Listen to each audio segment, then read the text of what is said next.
What's kicking, everybody? We are back for another episode of Pickin Fights. I'm Keith, joined as always by Tom. Tom, thanks for holding it down last week. How you been, man? No problem, man.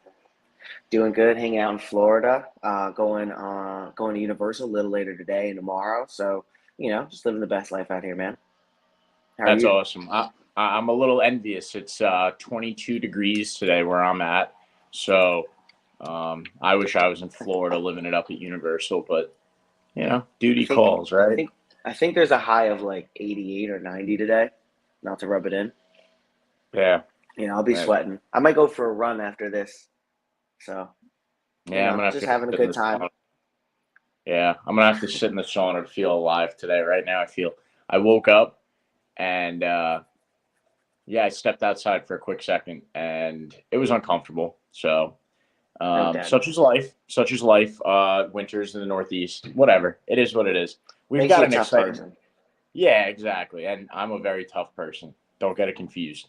So we've got a great card to talk about today, plus something else happening tomorrow too. Tonight's UFC event obviously hasn't happened yet, but being that Tom's down in Florida, we decided to run this on a Saturday instead of our usual Sunday. So we'll talk about tomorrow's event a little bit, and then we'll jump into next week, which is UFC 285, Jon Jones versus Cyril Gane. So in case you don't know, I know it's Cyril Gane. I just saw a meme. It was a cereal John's box. always calling him Cyril. John's always calling him. He's like, Cyril Gane. Yeah. He's mispronouncing every part of his name. I don't know if that's a mental tactic or what. A little bit of mental warfare going on from Cyril or from Cyril. Also saying like, I haven't trained. I'm honestly just lazy, and I've only started training when the fight was announced. John being like, I smell bullshit, but we'll see. So some words being exchanged either way. You hope to see. It's more exciting that way. Speaking of words being thrown back and forth, Jake Paul, Tommy Fury, those guys seem like they have a really deep-rooted hatred for each other. I don't know if it's coming across as, just a genuine, show for the business aspect to drive pay-per-views, or if these guys actually hate each other. I think I would lend myself a little bit more to that actual hatred. What do you think? I think it's real hate, at least on Tommy Fury's end. I know, I feel like Jake Paul, has that businessman mentality, selling the fight. I think when it comes to Tommy Fury, there is a real family legacy there. And, he's a public person in the UK. He was on reality television. There's a lot of aspects about him that are public and have been attacked by Jake Paul. Jake Paul, on the other end, hasn't really received the same sort of talking from Tommy Fury, at least from what I've seen. So, because Tommy Fury has that Fury name, so Jake Paul had to do whatever he could to get him in the ring with him. So, I think there's a little bit of animosity on Tommy Fury's side, and for Jake Paul, it's just business as usual. But I personally like Tommy Fury in tomorrow's fight. He's got those like long, he's got like oddly long arms, basically. Yeah, super long. It's nuts. I've seen him fight before.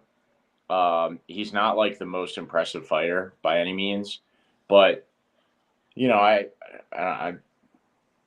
don't know. There's something about this one. Like Jake Paul keeps saying that the Fury family is going to disown Tommy Fury if he loses, and then they just signed a contract, I believe, for a double or nothing clause. So. Yeah, so that's an interesting about that. Apparently, Jake, he brought that up to them like on the spot at one of the press conferences or sit downs, and they were saying that they were going to sign it and they're good for double or nothing. And then Jake posted semi-recently that they had won radio silence, and now they're not signing it as he thought. Like, honestly, I don't blame them for not signing that. I mean, there's probably a lot of money swirling around and lawyers and all of that. So, like, at the end of the day, like, I think that's something that's easier said than done. And just going back to kind of the mental warfare aspect of it, because I think that's going to definitely play in here.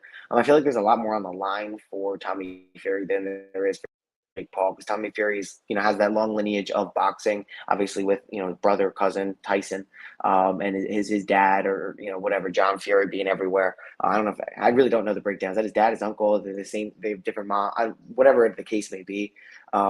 there's a lot riding on that Fury name for Tommy. And if he loses to Jake Paul, who they don't consider a boxer and they've talked shit about all this time, I don't know how you continue in the sport really at that point. So I think what Jake's saying about, Tommy kind of having his entire career and family on the line here, I don't know how far that is from the truth, honest to God.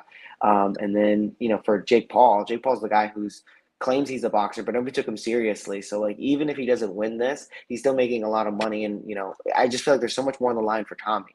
And then you follow up, Tommy playing some potential mind games. I don't know if you saw the clip where he's sitting there and he's boxing with his dad, and his dad's like, no, come on, it's 1-2 hook, 1-2 hook.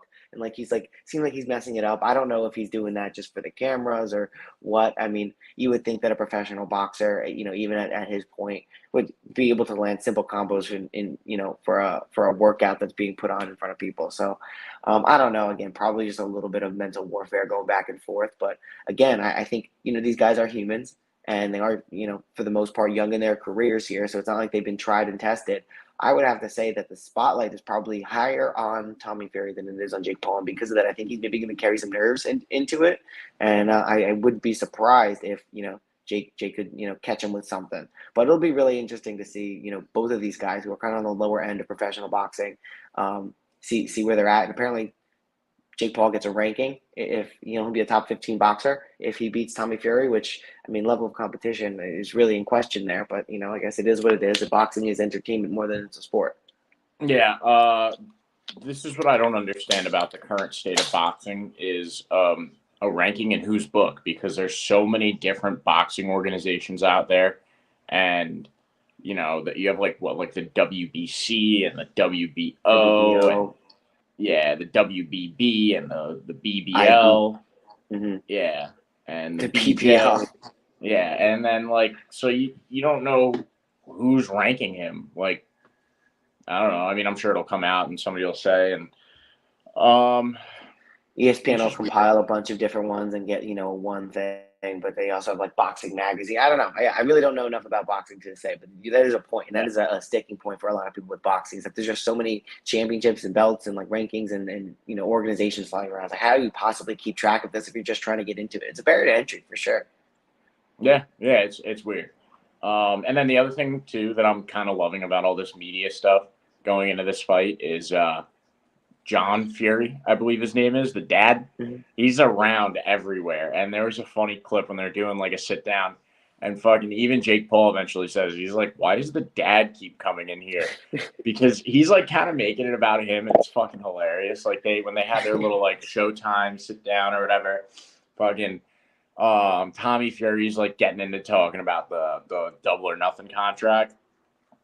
And the dad walks in and he's like, on my name as the head of the Fury clan. Like, he's just fucking going off. And he's like, who are you, dude? Yeah, dude. And then fucking Jake Paul apparently leaked the birth of like Tommy Fury's baby. Sounds a little strange when you say it like that, but like he leaked the news that he was, his child was born. And he was like, oh, I just want to apologize, and got Tommy Fury a baby gift. And then here comes fucking John Fury again. Oh, thank you. That's a good move by you. You're a young gentleman. Like, what the fuck? I mean, this is the same guy that was taking his shirt off and trying to fight Jake Paul, the last time that they were set to go. Yeah, exactly. Yeah, he's a nut. I like him, though. He's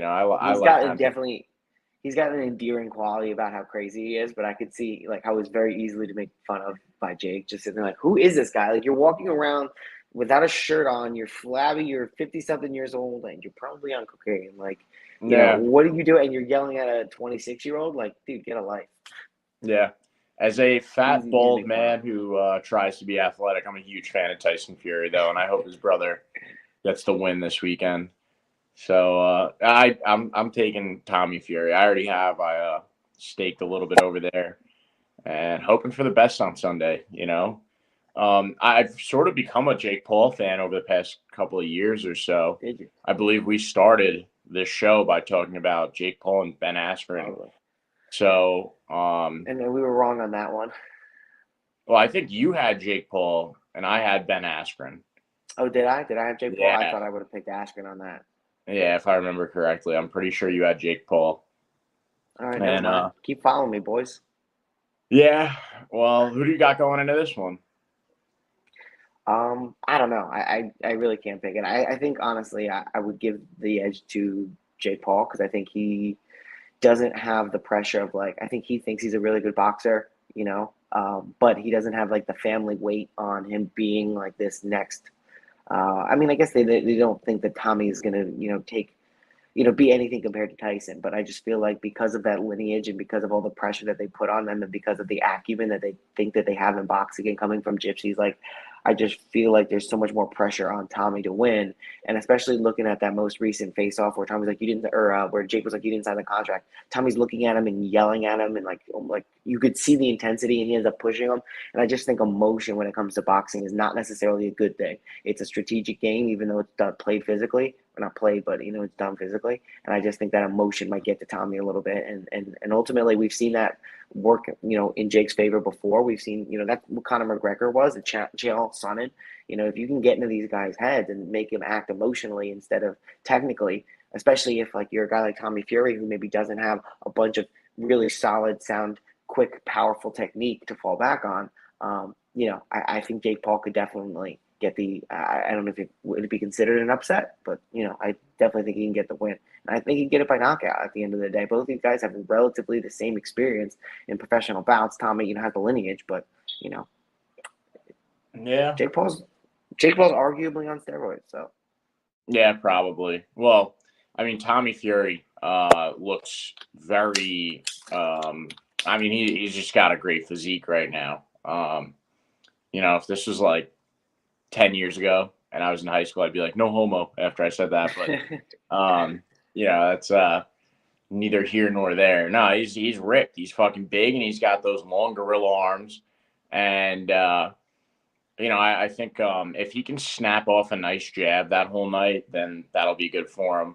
Because Jake Paul, just kind of like, I don't know. They're still, neither of them are technical boxers. I hope neither of them end up ranked after this. It would be ridiculous if they are for a win against either guy. And it's crazy that Tommy Fury, from this lineage and the experience that he has, because he definitely does have more experience over Jake Paul, is like a plus 150 dog. So, Well, you know what? At the end of the day, you could say that like he has more experience in boxing, but when it comes to the competition, I think Jake Paul's fought the harder competition. Most of that on the backs of Anderson Silva, but Tyron Woodley, for as shitty of a performance as he put on both times, had legitimate hands inside of the UFC. And you can argue that has wrestling and that has kicks. But, at the end of the day, that guy was a lifelong martial artist who trained boxing for a long time. And Jake Paul went in there and beasted him up twice, knocked him out the second time, And then he comes in, Anderson Silva has a really good fight with Anderson Silva, wobbles Anderson Silva at a point. And especially, I think that was late in the fight, too. So at the end of the day, like you can talk about experience being number of fights, but if you talk about quality of opponent, Jake Paul really does have the better quality of opponents. And that Tommy Fury thinks that he's going to come in there and show Jake Paul that he's something he's never seen before. Well, guess what? You fought a lot of opponents with triple-digit losses, and you weren't able to put them away.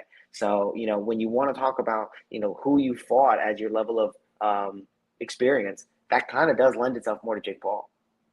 Yeah. No, I mean, I don't disagree with you there. I also just think, like, you got to, give Anderson Silva his flowers and everything, but it is a geriatric Anderson Silva. And a broken Tyron Woodley that Anderson Silva that got a but he did get a win over Julio Cesar Chavez Jr. too. Anderson did. So and everyone was talking about how good Anderson looked even in this late. Listen, I understand what you're saying, but if you do a little bit of a deep dive on Cesar Chavez Jr. and he's like he was a champion at one point. Point. His dad. I don't think he was. I'm pretty sure. I think he had a belt at one point. Well, then this goes back to what we were saying about boxing before, that fucking, there's so many belts. How many belts are out there? Yeah. You got like and what do they mean in the ranking? Yeah, like Dimitri Bivol is walking in with like a belt from this promotion, a belt from there, and Canelo's got this other belt, and he's the welterweight champ in this organization. But then I don't even promotion, whatever you call them for boxing, I don't know. And then he's got the magazine ranking, and shit doesn't make sense. It's a lot to follow. Yeah, they're like, they're unifying like 7 super heavyweight belts if they fight in this fight. Like, what the fuck? I don't know. Boxing is weird. So with that being said, we'll jump back into the UFC where it makes a little bit more sense. There's just one belt, maybe two sometimes, depending on interim champs and whatnot. Maximum two. Yeah, pretty much. And then you have like people like Molly McCann that find their own belts in the crowd and hoist them up. But before we dive in, just give us a like, comment, subscribe, please. It helps us out a lot. Tune in when we're live on here. I know we're going on a different day, but if you tune in, then you can leave us a comment, chat with us. Don't say anything weird like that guy, Louise or whatever his name was in the comments a few weeks ago. You remember that, Tom? He kept saying, yo. And if you want to go into the comment section and see what he had to say, you'll know why. We were like, okay, never mind, pal. But that was not going up on our screen. So leave us a comment down below and check out our Twitter and Instagram @_Pickin Winners. Also @_Pickin Fights on Instagram. And then if you can't watch us on YouTube or you want to catch us later on in your car, on your walk, walking your dog, you can listen on Spotify and soon to be potentially on Apple Podcasts as well. So, that's all I have to say about that. Let's dive in as we always do with our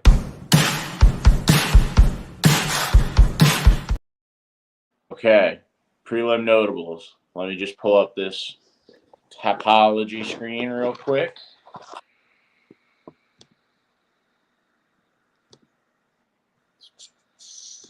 How many Prelim Notables you got, Keith? 2 or 3? I am going to go with 2 that I feel really good about and 1 that I don't feel so good about, but I'm going to take it anyway. So 3 in total. All right, cool. Well, I can kick it off first. I'm starting off at the bottom of the card or the top of the card, depends on how you're looking at it. The first fight of the night, Cody Garbrandt taking on Trevin Jones. And in this fight, I think I'm going to be leaning with Trevin Jones. At the end of the day, Cody Garbrandt has gotten knocked out very easily in his last few bouts. It seems that his chin is just not improving, and just moving up a 10-pound weight class, I don't think that that's necessarily going to do much to repair the damage. It's already been done to Cody Garbrandt's chin. He is, the younger guy in this fight, but Trevin Jones has a lot of power. He's fought a lot of really good guys. Javid Basharat comes to mind. And he's got a 4-5 inch reach advantage in this fight over Cody Garbrandt. Trevin Jones is somebody who's got very solid stand-up, and for Cody Garbrandt, you don't see him going in there and trying to grapple or wrestle, even though he probably has a little bit stronger of a grappling acumen than one might believe. I just think Cody Garbrandt, unfortunately, at this point, the ship has sailed on his career. I think his chin has irreparable damage done to it, and moving up and changing weight classes and moving around his body is not going to help him anymore at that. Certainly he may have more of a chin at 35 than he did at 25 and being drained, but at the end of the day, I just think the ship has sailed on Cody Garbrandt. I think he's quick, but he's going to have difficulty landing on Trevin Jones because Trevin Jones is so long. And, like I said, Trevin Jones has fought well against Javid Basharat, went back and forth. He's, somebody who's lost some close decisions against some high-quality competition and hasn't really had chin issues up until this point. So because of those reasons, I know Cody's fast and Cody's powerful, but I just think he's not going to get the opportunity to land on Trevin Jones. He knocked out, Rafael Assunção at the end of the second round, and that's mostly because Rafael was just standing there right in front of him, and I don't think that's going to happen with Trevin Jones. So I'm taking Trevin Jones, the underdog, to get the win in this fight. Yeah, this is the one that I was like a little bit uncertain about, just because, you never know if like one of these days old Cody is just going to magically reappear. He's had some of the greatest moments in the UFC, like that Dominic Cruz fight, TJ Dillashaw fight. Like, he's had some great fights, or fights plural, but yeah, he's older. And also another one of my favorite Cody Garbrandt moments is getting ready for his last fight against KKF, my boy. He was like, he kept calling him Steven instead of Kai Kara France. It's like, this guy's name is not Steven, bro. And then it turns out, Cody Garbrandt is just still whacked out. Like, he's shot, man. But I think part of that was because Cody Garbrandt's son is named Kai, so he didn't want to address Kai as Kai. but to pick Steven, I don't know necessarily where that came from. Potentially that could have been just covering something up. Yeah. You kept calling him he was calling Steven. Steven, was like, actually, this is why. Yeah. I'm fighting Steven France. No, but anyways, yeah, Cody Garbrandt, chin broken. I would like to see old Cody come back at some point because it was super impressive. Trevin Jones isn't like the best competition. He's probably the worst guy that Cody Garbrandt's ever faced. But this feels like almost like a long shot in a way. And I'm willing to take it because it's still, I think, like plus, what is it for Trevin Jones? Plus 140. Mm-hmm. So, you got a plus 140 Trevin Jones, a broken Cody Garbrandt, and 68% of the people on Tapology have Cody Garbrandt to win, and then 71% of those people to win by KO, TKO, and 84% of the people coming in on Trevin Jones have him by knockout. I'm going to side with those people. Yeah, I think that's a good way to go. Trevin Jones by KO. Otherwise, I think if this goes to a decision, that Cody Garbrandt has a good chance, winning. But he gets touched once and he goes, good night.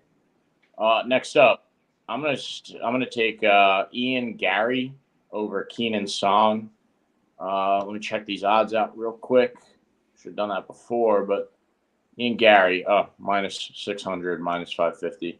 All right, well, I had to figure that it was going to look like that. This is like one of their new poster boys in the UFC. As bad as he wants to be, right?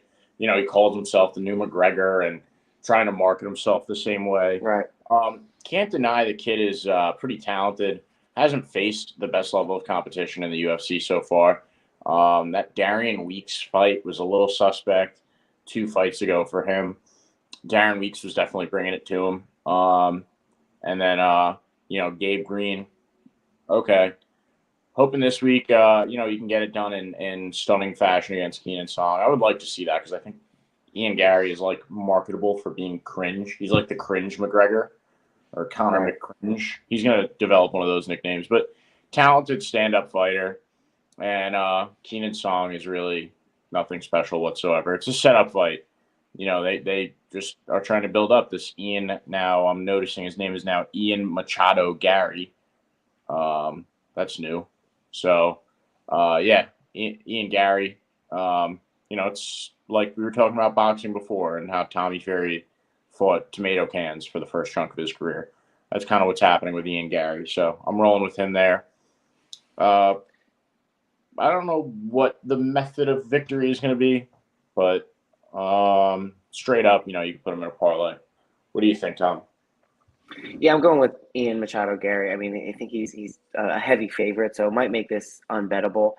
Keenan Song, we haven't seen him in the UFC in the last 2 years. Max Griffin knocked him out last time we saw, and I think that was like one of his first knockouts, at least in the UFC. Lost to a decision against Alex Morono. At the end of the day, Keenan Song is, I think he's more of a stand-up guy who has some decent power in his hands, but only getting one knockout over Colin Potter. He doesn't have the greatest strength of schedule inside of the UFC. Ian Gary is definitely going to be the bigger guy, the longer guy, the younger guy, probably have a little bit more speed on him. So I think, like you said, it's going to be a setup fight. They don't want to see anything bad happen to Ian Machado Gary at this point. I'm not entirely sure why. I think it's because he has a pretty solid following from like the Ireland community. They're very close knit. But at the end of the day, he's the younger guy. He's the prospect. I don't see Keenan Song giving him too many issues that, Gabe Green or Darian Weeks didn't give him. So I'm going with Ian Gary here. I think that's pretty much a lock, but because of the way the line is right now, I don't know if it's necessarily bettable. I would put him into a parlay and try and make that a little bit sweeter, but that's where I would be going with that. And, I think the knockout is definitely possible or plausible, but it's hard to say exactly because of the 2-year layoff for Keenan Song. Yeah, that's what I'm thinking. And especially being that Ian Gary, like, over his last 2 fights, he didn't really show any true power. So I'm kind of leaning towards decision for Ian Machado Gary. And that would kind of be in line. that would be in line with him too, right? Because then, he's been a guy who has like these expectations, doesn't necessarily miss them, but doesn't necessarily meet them either. So I think him getting a decision over a setup fight that he's supposed to get a knockout would be a very Ian Machado Gary thing to do. Is this what, like, I mean, he was just Ian Gary before, right? Yeah, he got married and he took his wife's last name for a reason because I think she has kids and he wants to be thought of as their dad too, so that he wanted to have their last name. I think that was the story behind it. Oh, I that's could have nice. just made that up, but Well, I hope that's the case. That's like pretty honorable. I like that if that's the reason. But if I find out it's not true and then it's actually stupid shit, I'm gonna be upset with Ian Gary. But no, I like the kid, and it's also weird for me. Like this guy's 25, I'm 25. It's weird that professional athletes are like this. I don't know. It's like just starting to hit me with a lot of NFL players and UFC fighters nowadays. All right, what's your next one? I'm going to be going with the Cuban Missile Crisis. He should rename him as the Miley Cyrus Crisis because he really fumbled the bag in an unbelievable way. Him saying, I think he wanted to, like, he called Miley Cyrus out for some reason after a fight. He also is the guy who does a podcast with, I forget the porn star. Kendra Lust. Does a podcast with Kendra Lust. Thanks, Keith. I appreciate you knowing that. No, I know my podcast. Anyway, so yeah, he's got the podcast with Kendra Lust. He tried to call out Miley Cyrus. Miley Cyrus actually responded and said if he shaved an MC into his chest hair, which he doesn't have much of, so maybe they're saying that's a great fumble. I don't know if it was because maybe she said shave it in your chest hair, knowing damn well he doesn't have enough chest hair to shave that in there. So maybe it was set up for failure, but instead of even trying, he just tried to throw it back around and be like, oh yeah, get a henna tattoo, like fucking idiot. So anyway.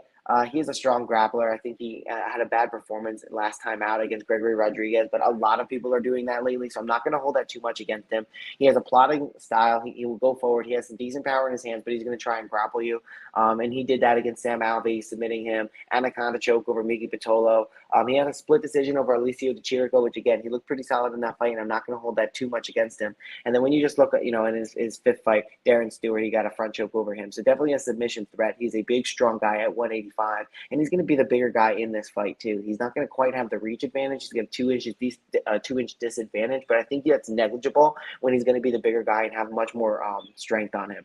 Going against Marc-Andre Barriault, power bar, he's just not lived up to maybe expectations lately. He has most recently the lost over arm triangle choke to Anthony Hernandez, and I like Anthony Hernandez a lot, so I'm not going to hold that against him. He's got the submission win over Jordan Bright, who just got cut from the UFC.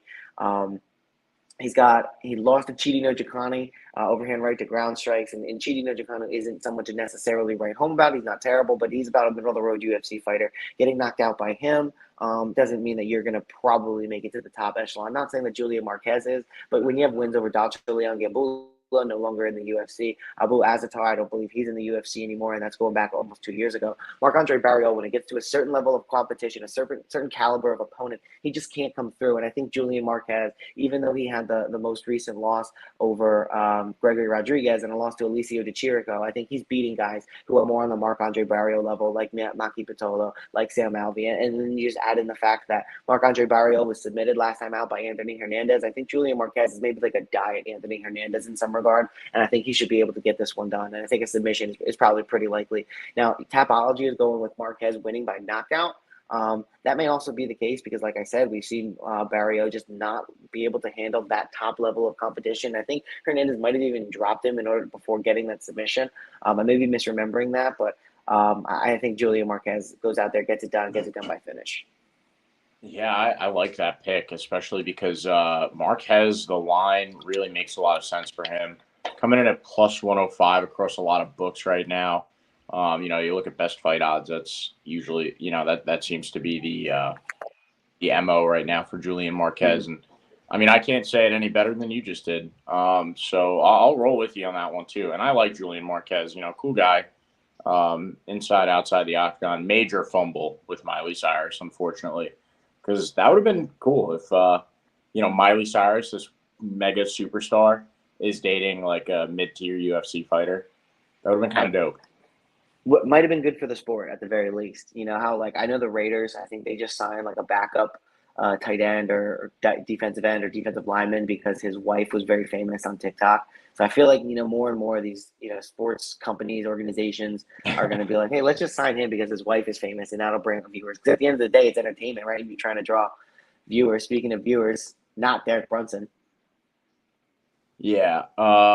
Yeah, definitely not. Derek Brunson is not the draw in this fight for me. Like, I'm watching this for, well, if anybody's been watching this for quite some time, I'm a huge Dricus du Plessis fan. DDP, that's my guy. He's another one of my I'm going to call him a prelim notable simply because, Derek Brunson is a pretty good wrestler, and DDP remains to be seen. He did out wrestle Darren Till quite a bit in his last fight. This guy's been fighting good competition, slowly rising up in the middleweight division. Darren Till, nice rear naked choke over him. Good win over Brad Tavares. That was a bloodbath. Kevin Giles. It's just the names go on. And then obviously Derek Brunson's got a pretty good resume himself. Most recent loss, nasty KO by Jared Cannonier. Also, a rear naked choke over Darren Till. Kevin Holland, that was Kevin Holland just yapping at the camera the whole time while he was getting out wrestled. Edmund Shabazian, Ian Heinisch. Derek Brunson is a guy that's been in that title conversation for quite some time. So a win for DDP over Derek Brunson really puts him in a good spot in this division. He's an exciting guy. He's dangerous to himself more than anybody else because he likes to run forward and leave his chin completely exposed and just like Superman punches his opponent like way across the octagon. But exciting guy, strong guy, super powerful. If he can land on Derek Brunson's chin, I have no doubts that he could put Derek Brunson to sleep. Takedown defense, ground game might be good enough to beat Derek Brunson, but just gonna check the odds real quick. I mean, I'm a huge DDP fan, and lately, the fighters I've been fans of have not been letting me down. Like I took Erin Blanchfield the other night, kind of on a whim, and she went out there and did her thing, big time. So yeah, Derek, what'd you say? I said Volk. Yeah, well, listen, he actually in won. your eyes, he did not let you down because he won that fight. So yeah, we got Derek Brunson coming in at plus 200. So and du Plessis opposite him minus 240-ish. It looks like not really bad odds, especially considering the fact. I mean, that makes me feel good as a DDP fan. That Vegas is kind of siding with him. So I'm gonna roll with DDP. I think this is gonna be a decision victory. But I'd like to see him knock out Derek Brunson and continue to rise up the ranks in the middleweight division. What do you think, Tom? Yeah, at the end of the day, I'm going to keep it short and sweet. Derek Brunson, that was a vicious KO that Jared Cannonier did on landing those elbows from like basically the crucifix position. And you don't know how at 39 years old or at the time it happened, 38, that's going to affect Derek Brunson, especially with the accumulation of damage. He is a wrestler first. He does do a little bit of boxing and stand-up at the end of the day. I think Dricus du Plessis is going to be that caliber opponent, kind of similar to that last fight we're talking about, Marc-Andre Barrios and Julian Marquez. Like, I feel like these guys, they're almost, I don't want to put them into necessarily categories, but some of them certainly do fall into them where they just can't beat that top level of competition. I think Dricus du Plessis is a guy who is on his way. He's just made it in the top 15, and I think he's going to make it in the top 10 after this fight, ranked at number 12 right now, I believe. So I think Dricus du Plessis is going to be a guy who is going to go right through Derek Brunson. He's got I don't know if he's going to right through him necessarily, but I mean, they're basically the same size, but he has a lot more muscle on him. He's 29 years old. He's younger. He's quicker. He's probably stronger at this point. He has a decent ground game, as we saw against Darren Till. It's not the best because he is a kickboxer by trade, but I think he's just going to have a good enough takedown defense or good enough ability on the ground to basically not let Derek Brunson bully him. And Derek Brunson got his rise to fame most recently for bullying guys on the ground who don't have much of a ground game. I mean, you just said it. It was Edmund Shabazian, Kevin Holland, and Darren Till. Three guys who don't have a ground game. As soon as he runs into Jared Cannonier, who again has a strong wrestling background, but he likes to knock people out by trade. turns around and, gets absolutely annihilated on the ground. So I think Derek Brunson has a strong ground game when he's against people who don't have a strong ground game. I think Dricus Du Plessis has a pretty middle of the road to above average on the ground, which is going to be able to thwart Derek Brunson, and he's going to pick him apart on the feet. Now, Dricus Du Plessis has this weird thing about him where in the beginnings of the fight, he comes up super heavy, super hard. He throws punches, and it tires him out, and then he gets better and more selective and more intelligent with his strikes as the fight goes on. So I could see maybe a second or a third round finish of Derek Brunson for Dricus Du Plessis. Yeah, I love it. And you're 100% right. That Brad Tavares fight is a perfect example where, as he's getting bloodied up and he's tired, rather than most other fighters who, they kind of get a little nuts, a little, not as careful. That's when he, plans everything out and starts to plot a little bit more tactical. He gets a lot more intelligent. It's like blood makes him, like, instead of see red, he, just starts to see the target much better, and everything comes into focus. He needs to get hit a little bit. I guess I don't know if it's like an adrenaline dump or if that he just, feels more comfortable after being a little wobbled or whatever, or he gets too excited. I don't know what it is, but I don't know how that's going to play into his longevity. Be like, yeah, I need you to hurt me and beat me up in order for me to fight well. But we'll see what happens here. I don't think Derek Brunson is too much of a threat on the feet to hurt him. So we'll see how that match goes up. But I do think Dricus Du Plessis is going to get that done. And before we jump onto the main card, I just have one more fight that I wanted to touch on really quickly, and that's a favorite bet of ours here at Pickin Fights. It's that women's fights to go the distance. Tabitha Ricci and Jessica Penne, two girls that have some finishes on their record, but not necessarily finishers by trade. They do have a lot of decisions. And Jessica Penne has a decent ground game. Tabitha Ricci is a Brazilian Jiu-Jitsu black belt. I don't think either of these two are going to be tapping each other out. I think this one's going to probably go to the distance. If I had to pick, I might say Tabitha Ricci, but I think, again, I'd rather add the fact that the fight's going to the distance into a parlay if your book will let you do that. Yeah, I like that. Are those odds ready and available? Let's check them out real quick. No, I looked at best fight odds, and they had that place over of minus 500,000. Yeah, that's crazy. Imagine that was the actual line, and they just had it. May not be far off. Yeah, probably not. I mean, I'm thinking most likely like in the -4s, -5s. Yeah. So I like that. I like that a lot. All right. Also, last point about DDP. I haven't had a South African champion yet, and we're getting a lot of first-time champs. So, True. I think the ceiling is the roof, in the words of Michael Jordan. All right, ready to dive into the main card? Main card time.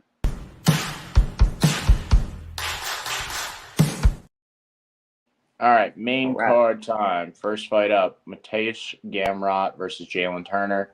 And you got Gamrot coming in here on short notice, coming off a loss against Beneil Dariush. Who's Jalin Turner initially supposed to fight? Well, I can check that out right now, actually. It was supposed to be against Dan Hooker. That's right. And then Dan Hooker, I think, has like a broken hand or something at the moment. He did. Mm-hmm. Yeah. I think this is a tough fight for Jalin Turner, but Jalin Turner's a big dude. 6'3", 75-inch reach. That's a 5-inch reach advantage over Mateusz Gamrot. Mm-hmm. Coming off of a submission win over Brad Riddell, Jamie Malarkey, KO over him, Uros Medic. I mean, he's building up a resume right now, and a win over Mateusz Gamrot puts Jalin Turner right into that conversation. Gamrot himself, the loss to Beneil. I'm a huge Beneil fan as well, and I think that Beneil, I think he kind of hit it on the nose maybe like a week or two ago, and he was like, yeah, they're hoping I retire before they give me a title shot, because I think Beneil Dariush is like a legit contender. He really could like hold that belt if he wanted to. I mean, if the UFC wanted him to. Good win over Arman Sarukian before that. Diego Ferreira, Jeremy Stevens. So this is a guy also that's, worked his way up and is building up a very nice resume. But we've been seeing a little bit of a string of, these great contenders coming back short notice against someone that's, a contender themselves, but hasn't really had the chance to prove it. And I think this is like a major fight for Jalin Turner. I think he's going to get it done here. He's got a really good all-around ground game. I mean, a really good all-around game. Super strong hands. And I think if he could touch Mateusz Gamrot, then, it becomes an entirely different fight. And he's got that long reach. So if he starts, piecing up his chin a little bit, I think you see a win for Jalin Turner. So I'm going to roll with Jalin Turner to get it done. Very intelligent fighter. When he touches guys up and starts to see him get a little wobbled, he goes in there and tries to, the Brad Riddell fight was a perfect example. And Brad Riddell likes to bang. Mateusz Gamrot's probably going to go in there and try and attack, go in there with a ground approach first. I think Jalin Turner's pretty intelligent, good takedown defense. So I'm rolling with Jalin Turner here as an underdog to get it done against Mateusz Gamrot and rise up those rankings pretty significantly. What do you think, Tom? Yeah, I'm really torn on this one because you do have Gamrot coming in on short notice. He said that, I think he was out traveling or something with his family and then he had to jump right into a camp. So, obviously that is going to be a little concerning for Mateusz Gamrot taking this on basically, 2 weeks notice, 3 weeks notice. I think on a regular day, he probably does pick up the win. He does have a really strong ground game. He has strong submissions, and that was on display against Arman Tsarukyan, who's got a very good ground game in and of himself. And the fact that they fought to a decision, I thought maybe Tsarukyan might have gotten that decision there. So Gamrot maybe. But it was such a close fight that, I really wouldn't be upset with either way that fight went. And then he went up against Beneil Dariush. He went, 3 rounds with him. He got dropped a couple of times, and it was a clear decision for Beneil and kind of showing you where Beneil is in relation to Mateusz. But, yeah, I'm really torn here because I think Mateusz Gamrot on a regular day with a full training camp does beat Jalin Turner because of the ground advantage. And he does have a pretty decent striking game, but he can be a little bit wild at times. Whereas Jalin Turner is someone who is showing that he has a really strong ability to kind of rein that in and be intelligent at times and use that striking advantage that he usually has with that, like you said, 6'3", 75.5-inch reach at the 155-pound division. You just don't see that all the time. I don't know how long he's going to be able to stay in the 155-pound division.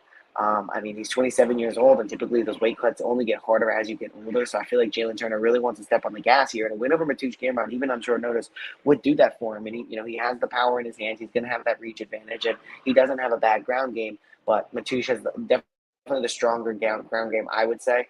And the hand, I would probably go to Jalin Turner, and then you got to go reach Jalin Turner. And then because he's already been training for a fight, I would also go that. But the other thing is Jalin Turner was training for probably a striking battle with Dan Hooker, and now he comes in against a primarily ground opponent against Mateusz Gamrot. I actually am going to side with Gamrot because for whatever reason, I just can't put my full weight behind Jalin Turner. Maybe that's a mistake, but I just am kind of siding with Gamrot. I think the ground game is going to be the differentiator here. And I think because he's got 2 or 3 weeks, he's going to get into reasonably good shape, be able to make the weight and put that ground game on display. Mateusz is one of the top guys in the division. And that doesn't mean that Jalin Turner is not, but I just think Jalin Turner in the lead up to the Dan Hooker fight, he just basically has been given, even though his opponent's coming in on short notice, he's been given a much harder opponent. Mateusz Gamrot beats Dan Hooker 9-10 times out of 10. So, good. I think this is a really great fight, really interesting fight, especially with everything that's surrounding it. I'm going to ever so slightly lean Mateusz Gamrot. A lot, that's, I guess, everybody is thinking maybe that. Maybe I'm a follower. But, I do like for plus 140 on Jalin Turner. He does have all the pieces to get it done. So, it'll be interesting. And again, like I said, Mateusz got dropped a couple of times in that Beneil Dariush fight. Coming around, in less than 4 months' notice, I wonder how that's going to impact one way or the other. Only 32 years old, so it's not like he has a ton of accumulation of damage here. But it's a very, very intriguing fight. I probably wouldn't bet this, to be completely honest, unless I'm taking the dog on Jalin Turner, because I feel slightly for Mateusz. But if it's minus 170, I don't feel like laying close to twice my money on Mateusz, though. No, I definitely agree with that. That's part of why I am taking Jalin Turner, because I think he's a high value bet here. And it's a major test, and I'm starting to think that maybe Jalin Turner's a legitimate contender. So, I like Jalin Turner a lot. Yeah, so he's at least going to be, floating around the upper echelon of those rankings, at least at some point in his career. And big guy, strong guy. So I'm willing to stake the underdog here. Ride with him a little bit. All right. Well, this is a fight that I'm not going to take the dog in, and pretty obvious. I'm going with Shavkat Rakhmonov. He's coming in at minus 500. So, but this one, I can't go with Geoff Neill here. Shavkat Rakhmonov, I think Khamzat said it best. He's running through like word association with some of the fighters in the middleweight and welterweight divisions. And, he's calling some scared. And then he comes up against Shavkat Rakhmonov. They bring his name up, and he's like, good fighter. I have to agree with Khamzat. Just great all-around fighter. The use of the kicks in his game it's just incredible. I like everything about this guy. Great ground game, great stand-up, super impressive fighter, and I'm glad they have him on the main card here against Geoff Neill, who is good competition. He's given some guys problems, right? Like, he's got a pretty solid resume. Last win over Vicente Luque, Santiago Ponzinibbio, split decision win over him. Neil Magny lost to him. Still a good fight. Great fight, actually. Stephen Thompson lost. And Platinum Mike Perry, he won against him. So Geoff Neill has really strong hands, but Shavkat is super methodical when he's in there, and he uses all four limbs like super precisely. Very intelligent fighter, keeps guys at distance, and it's going to be him playing his game. I think. Do I think he should be minus 500? No, the people might be affecting that a little bit because 92% of people are in on Shavkat here to win by submission. The majority of them, actually. Super intelligent guy. Just like, like kind of what we brought up with Jalin Turner, but Shavkat even more so. Just if he's going to drop a guy or he's not winning on his feet, he's going to go to the ground with him. And rather than try and ground and pound him out, he's going to lock up a submission. Incredible jiu-jitsu out of this guy. Incredible submission game. So I'm going with Shavkat Rakhmonov. What do you got, Tom? Yeah, I'm going with Shavkat Rakhmonov as well. He's got the ground game that is far superior to Geoff Neill's. Geoff Neill training at Fortis MMA, and we've seen him definitely improve in his more recent fights. With that being said, though, Geoff Neill, he had some issues with Stephen Thompson and people who have really solid leg kicks. And like you said, Keith, and I know that you're not there right now, but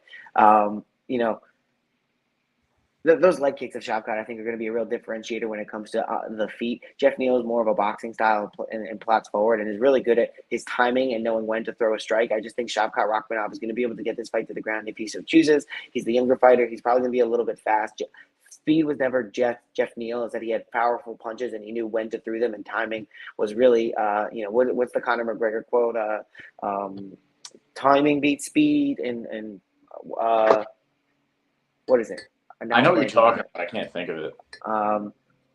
Precision beats power and timing beats speed. And I think that's, kind of what Geoff Neill had hinged his career on, the fact that he was able to time and throw a good shot. And that's how he had really good power in his hands. But against guys who have high level striking, you look at the Stephen Thompson's of the world, he's got good, he just wasn't a match for that dynamic level of striking. And again, Neil Magny, he's got the loss decision over him. Against Santiago Ponzinibbio, again, a guy who has pretty solid kick, but was coming back after a decent time layoff. Santiago Ponzinibbio's career is known for being up and down. Even then, he fought to a split decision and it was really close. And Vicente Luque is a guy who just, he likes to get into brawls. And Geoff Neill, of course, credit to him, was able to go in there and be the first one to, I think, get Vicente Luque out there by finish. But I think Shavkat Rakhmonov is just far too diverse in his striking. I think he's going to cause a lot of problems on the feet for Geoff Neill, and if it goes to the ground, it's only going to be worse for Geoff. So I'm going Shavkat Rakhmonov. 92%, like you said, on Tapology are doing the same. But I think that's just more of a testament to how confident people are in Shavkat Rakhmonov, and instead of being like a slight to like Geoff Neill or anything like that. Because I think Geoff Neill is a good fighter, and he's still with Fortis MMA, with Saif Saeed, I think his best days are still ahead of him. Yeah, it is interesting though. Out of the 8% that voted on Geoff Neill, the majority of them think he's going to win by knockout. That's like the vast majority, 69%. So.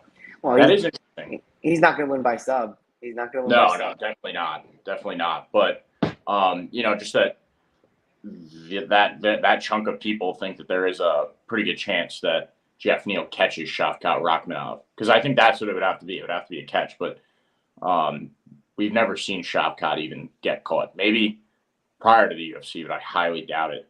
I think this is easily his fight. Next up, Jamie very dominant. Yeah. What'd you say? I was like, yeah, he's been very dominant. And speaking Yeah. of a fight that I'm expecting one person to be very dominant, Yeah. I mean, Bo Nickal's 3-0, but at the end of the day, he has a very, very high quality resume when it comes to wrestling. And we've seen wrestling be a very strong base for MMA. And in fact, he has like a comes out like air to him where I think he's basically accepted 0 strikes, maybe 1 or 2 strikes up until this point. So it's going to be really interesting to see him go against Jamie Pickett. Jamie Pickett is, going to have the 4-inch reach advantage. It is probably going to be the stronger looking, more aesthetically pleasing fighter. But Jamie Pickett has really struggled on the ground against some moderate ground opponents. Dennis Tallulah knocked him out up against the fence. Kyle Dawkins was able to hang on his back for a long time before submitting him with a Darce choke.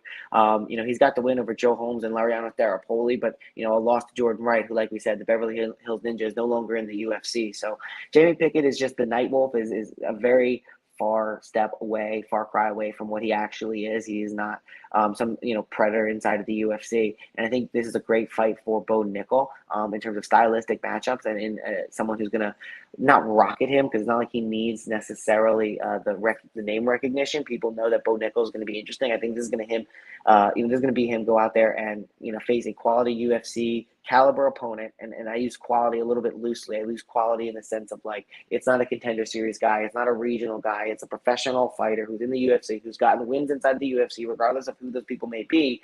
This immediately adds a little bit of credibility to Bo Nickal, especially if he goes out there and gets it done in fantastic fashion, which I imagine he will. He'll go out there and he'll maybe strike a little bit with Jamie Pickett. That's what he did with Donovan Beard. His second fight, he went out and actually struck with him, knocked the guy down, and then submitted him. I don't know if he's going to be as willing to take that chance with Jamie Pickett, but fuck it, maybe he will.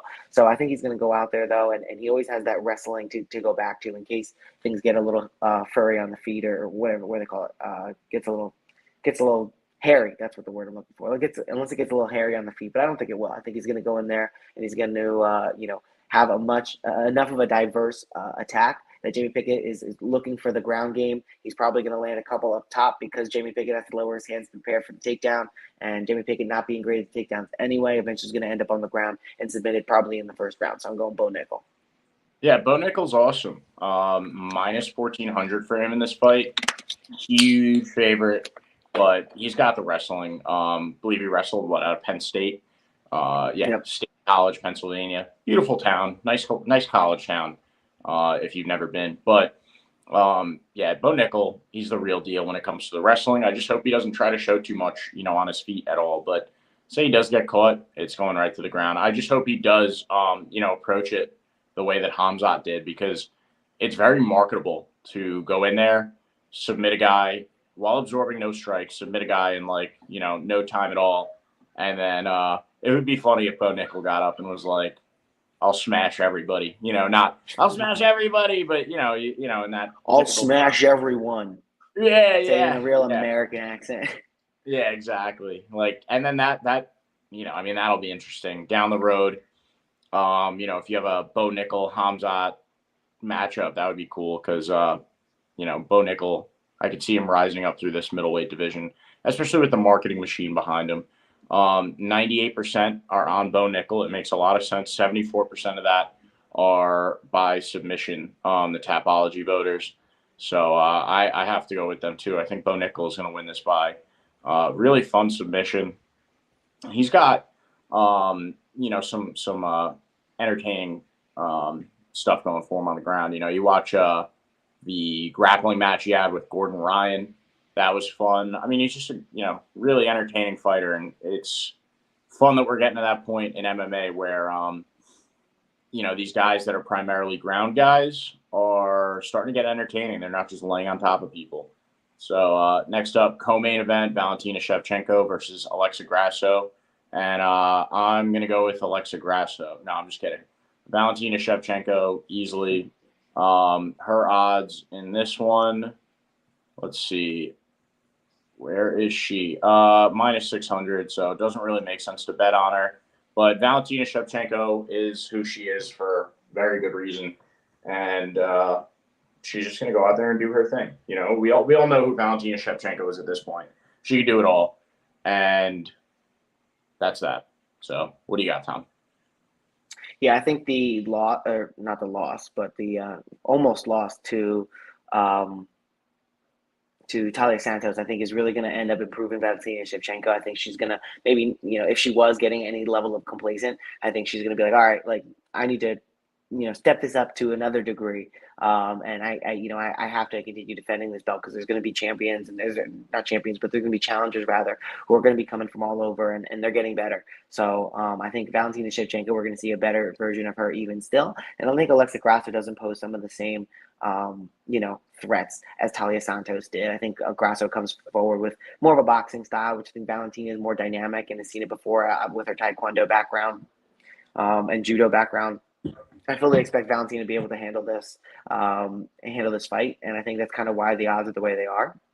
But Valentina, I would say that I think Valentina maybe goes to another decision with Alexa Grasso because Grasso is not very she doesn't take chances. She doesn't take risks. She stays very within herself and throws out the jab and just stays very, standard in her boxing combination. So I think Valentina probably will end up going to a decision if I had to bet on this one. But I'm going Valentina Shevchenko for sure. Yeah. Easy enough. See the people of Tapology. 8% coming on Alexa Grasso. For a lot of these super lopsided fights, there's been 92% of the people. I think that's like, here, I just want to look back at that Bo Nickal one again. Okay, 98 versus 2. There were a few that we saw before that were 92 versus 8%. And I wonder if there's just like some people on Tapology that go vote contrarian. And if it hits, then they boost up their Tapology score. But that brings us to the main event. I'm super excited for this fight. The return of Jon Jones versus Cyril Gane. I kind of waited until right now to make a decision, and I think I'm going to have to go with Jon Jones. And I'm a huge Cyril Gane fan, but the one thing that I think makes the biggest difference, and you could say what you want, right? Obviously, Cyril Gane was training for Francis Ngannou, but to have Francis Ngannou take him down and control him really does not bode well for Cyril Gane against a guy like Jon Jones that literally could do it all. Sure, we haven't seen him since like before COVID, right? Yeah, literally. He took a COVID hiatus. Sure. That's what. Yeah, he was out because of COVID, not because he was potentially under a USADA suspension. I like that this is a pick'em fight across the board, -110 for both of these guys. I just think Jon Jones has the ability to take Cyril Gane down and control him, and I don't think that Cyril Gane is going to do anything about it. Striking, I think, does favor Cyril Gane in this fight. Super dynamic striker, bounces around on his feet. But then you have Jon Jones, who is like just brutally violent. So, I'm going to go with Jon Jones to take Cyril Gane down and then pound some elbows into his skull. I think this does go for 5 rounds because Cyril Gane is tough. He's got a really good chin and everything. Barely ever seen him get wobbled. Maybe in just his most 2 recent fights, right, against Tai Tuivasa and Francis Ngannou, just get a little wobble. He got dropped by Tai Tuivasa. Got thrown up against the cage. Yeah, that's fact. So I think, I'm going to have to roll Jon Jones here. Let's see what the people have to say. Wow, it's somewhat even, 59% coming in on Jon Jones. But the only thing that, makes this disputable is that Jon Jones, we haven't seen him fight in 3 years, but he looks big, he looks bulky, and he still looks athletic. His face is just like real puffy looking right now, which is strange, but he looks good at heavyweight. I also think what bodes well for Jon Jones too is that this guy potentially could have fought at heavyweight 6 months to a year ago, and he wanted to take more time to get that physique right. And was super meticulous, it seems like, in preparing for this heavyweight title reign. I would have liked to have seen the fight against Francis Ngannou, but I think that this is almost as good. So I'm going to go with Jon Jones here. What do you got, Tom? Yeah, Jon Jones, at the end of the day, I think he has 16 title defenses to Cyril Gane's 12 professional fights. I don't know how much this plays into with Cyril Gane saying that he doesn't actually train. Does he train? Is there mind games? Cyril Gane just definitely does not have the same mentality. It looks like, I mean, he is a fun-loving guy, and I'm not trying to take anything away from him, but Jon Jones is got that like sadistic style, that's mentality to him, and I think that's probably an edge too. The level of confidence that Jon Jones carries into anything he does, I think probably also ends up being a benefit for him as well. Jon Jones, like I said, he's got a very strong grappling background. He's got really good elbows and knees and precision. And most importantly, he knows how to stay defensive and stay away from people. And I think that's something that we've seen most recently kind of put on display that Cyril Gane doesn't necessarily have. Like I said, getting knocked by Tai Tuivasa and getting thrown around the ring and almost engaging in a full-out brawl. That's something that you would never see Jon Jones do.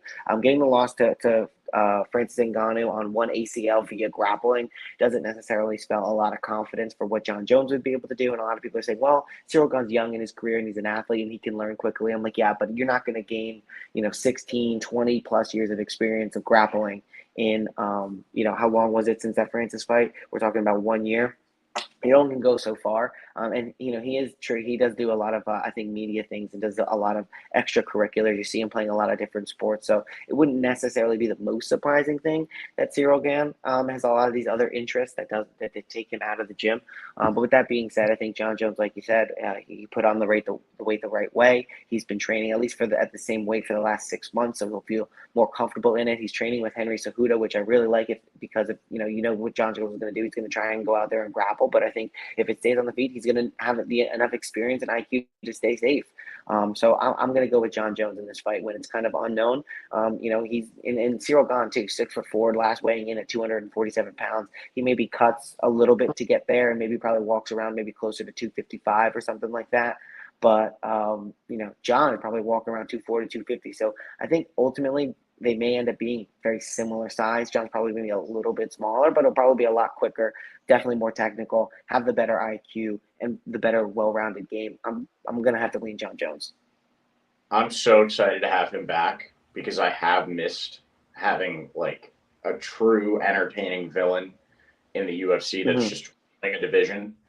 The only thing that something that just occurred to me, and this has been said by a lot of people, including Dana White, is that Las Vegas is not a good place for Jon Jones. So I'd be curious to see, I think he's back at Jackson Wink. So maybe he's done enough to get back in their good graces and show that, he's, even if he's not sober, he's not out of control. He's put some of the problems behind him because that gym did distance themselves from him and ban him from, their facilities and training there. It would be interesting to see if Jon Jones, well, you know what though? He was partying all through that first leg of his career and had plenty of fights in Vegas then. So I don't know if that'll affect him actually, but I hope he doesn't get himself into trouble while he's in Vegas preparing for the fight, because to see anything happen to this main event, right, disappointing would be an understatement. But it's going to be great. I'm super excited for this card. This is an awesome card all around. The UFC should have an insurance policy on Jon Jones in this card, considering that it's in Vegas. You know what I mean? How soccer players take out insurance policies on their legs, or Tom Brady on his arm. I think I said insurance policy on freaking Jon Jones. Yeah, they probably should. But this being in Vegas, it's just going to make it that much better. Vegas seems to have the most fair judging too. So if this does go to a decision, we shouldn't see anything, weird come out of it. But Jon Jones, yeah, you would hope so, right? Jon Jones being back is great for the UFC. If he wins this belt, it's great for the division. And it seems like he wants to be active too. So I don't think we're going to see him gatekeeping and holding up the division. Cyril Gane, if he wins, on the other hand, too, it's also maybe just as good for the division. But Jon Jones is way better. You have that guy back on top. Just the sound bites alone that he produces. I can't wait to see the press conference for this. I can't wait to see him answering questions in front of a crowd, and then what he does in front of a crowd too is incredible. So really looking forward to this fight. I can't wait. Which one are you most excited for on this card? I really want to see. I think the Mateusz Gamrot, Jalin Turner, I'm really excited about. I'm definitely excited to see Derek Brunson and Dricus du Plessis. I'm interested to see what version of Cody Garbrandt we're going to see again at 135. I think those would probably be my top three. I'm also excited for the debut of Bo Nickal, see Shavkat Rakhmonov again.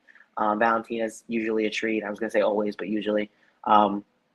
I don't know if Farid Basharat is the brother of Gerard Basharat, but that's interesting. Something I need to look into. And Julian Marquez is a fun fighter, and we'll probably get some kind of cringy line from Ian Gary. So all that being said, Cameron Simon, a really young fighter, new to the UFC. I think he's only like 22, 23 years old. So this influx of super young guys, that would be interesting to see. So there's something to watch in almost every single one of these fights. So I'm really looking forward to 285.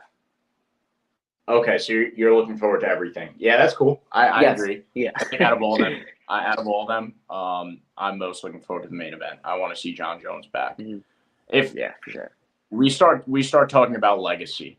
Not that we already haven't for Jon Jones, but this is a true legacy fight. If he can come back after this hiatus, take over new division, he could cement himself as the greatest of all time. Not that he isn't already in some people's eyes. And then I'm sure he's been pissing in a lot of cups preparing for this one too. So we got to make sure nothing comes out about that as well.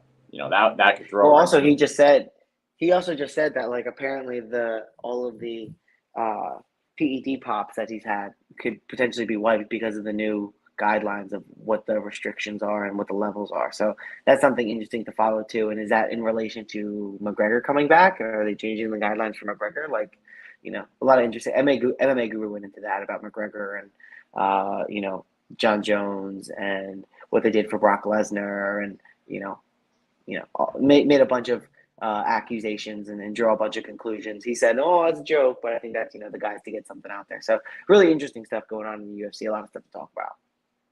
Yeah, definitely. All right, let's dive into our pick rundown.